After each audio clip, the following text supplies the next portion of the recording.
All right, so I'll be very brief, and I think what I'm going to say is a segue from what Ken was talking about. And I think the thing that stands out was his first comment, which was a sharp drop in global trade, and U.S. trade in particular. And I think I'm Millan Mulraine. From TD Bank, TD Bank Financial Group. I actually work with TD Securities in New York. So I'm an economist, and I pretend to be an economist too at home. So basically, the point I'm trying to make today, and I have only, 10, 15 minutes. Thanks, Ken. I was kicking and screaming because as an economist, we can talk all day because we enjoy what we do so much. Basically, I want to say that what we do need is more trade, not less trade.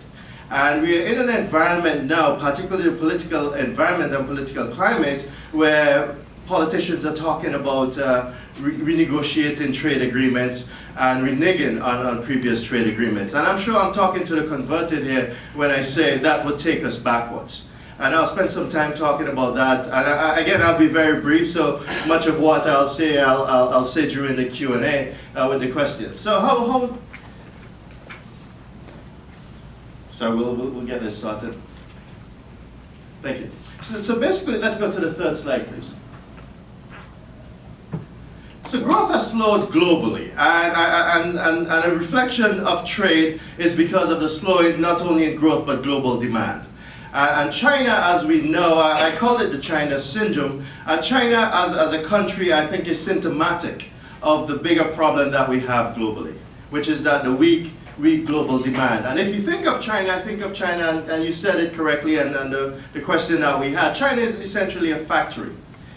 And I think of it as a factory that assembles goods and services, particularly goods, for goods that are demanded by Western consumers. And much of that consumption was fueled in large part by credit. That game has changed, and now we're seeing a China that has to reorient its economy, and one that's likely to be driven more by domestic demand. So in an environment where we're seeing a slowdown in demand, and we're seeing an associated slowdown in China, we're asking, and the key question I'm asking myself, sorry, you have to go a few slides. Go forward a bit. Yeah, there we go. So if you look at China, you see Chinese growth has been slowing, and it has slowed from double digit. China is remarkable in the success that it has achieved in the 2 decades since it essentially got engaged in the global economy. For 2 decades, it had double-digit growth. And that double-digit growth has brought it from an agrarian society, essentially a backward agrarian society, to one that's highly modernized and is itself moving up the same value chain that the US has gone up. And what we're seeing now is a picture where you essentially have an L shape in growth. So after growing at double digit, we're seeing the growth slowing. And that is essentially one of the problems that we have as a global economy. The slowdown in Chinese growth has less to do with China itself and more to do with what's going on globally. And the argument I want to make is that we actually need more trade, not because of what is happening in China, but what is happening in China is a reflection of the fact that we are becoming more insular, we are becoming more nationalistic. So once we've had that benefits from previous trade agreements, what we need is to, if you go forward a bit.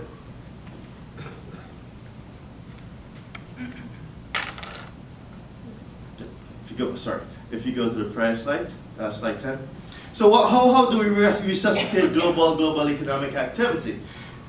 China, if you look at China and you look at global growth, you see essentially the same picture, which is that it was growing at a fairly high pace, partially due to China, but also the growth that we're seeing in developed economies has also slowed significantly. So global growth has slowed along with China. So as I said, the problem with China is symptomatic of a bigger problem we have globally.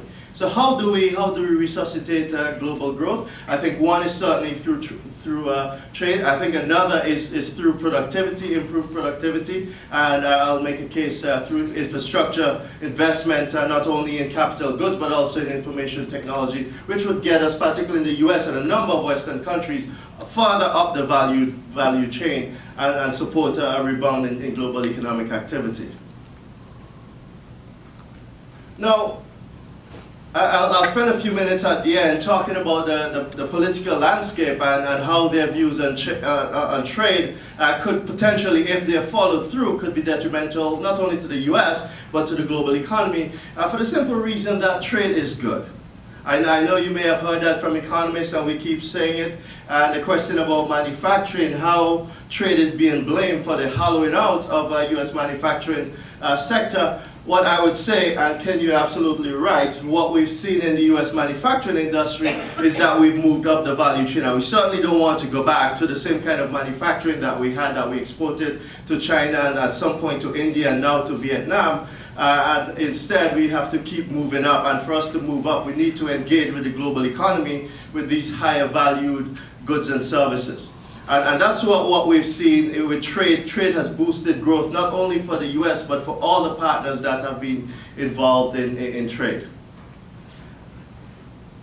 So, for example, TPP. How will trade how would the TPP benefit its members? As we've seen, for each member of TPP, and again, the distribution of the benefit would vary, we know that for the US and almost every member, there would be increase in growth if the TPP is passed. And of course, it varies. It varies across country. Vietnam, for example, is one of those countries that perhaps benefit the most, because again, what we're seeing and what we've seen with the sharp increase in the acceleration in export from Vietnam, I think, and these are the countries that perhaps have more benefit from the regulatory environment that TPP will enhance.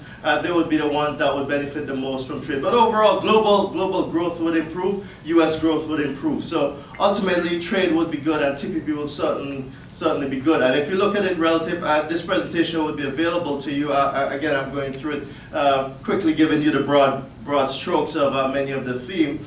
We know that TPP would be beneficial. Here we see the distribution of benefits. So you see all of the countries involved will benefit from TPP relative to the non-members. So what TPP will do will certainly concentrate activity in those countries. I think ultimately a number of these countries would get involved, particularly China at some point in TPP if we do get passage of TPP. And the success itself has been proven. I wouldn't spend much time talking about the US. Suffice it to say what we've seen, again, not only globally, not only in China and other developed economies, but also in the US, a slowing in growth, and that's likely to continue unless we do something different. And what is that difference? I think two things. I think in the US, we do need tax reform. We certainly need more trade, but I do see that as probably the third factor.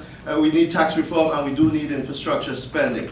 And with that said, I'll go to the final section of my presentation, which is the political dynamics right now. So I think you guys in Washington, you have your pulse on the ground, probably closer than me. I'm in New York, and my view of the political environment here in the US is seen through the prism of the financial markets. So what I have to say, I would say it not as an armchair political analyst, because I'm not. I am an economist, and what I'm saying is based on an assessment that have been done on the various trade and economic policies espoused by these candidates. Certainly we know that these policy positions are not finalized, and probably once we come through the convention and we have the policy platforms, we'll have a better idea of what these candidates stand for. But as it stands right now, I think that both candidates will take the US economy and the global economy, for that matter, in different directions.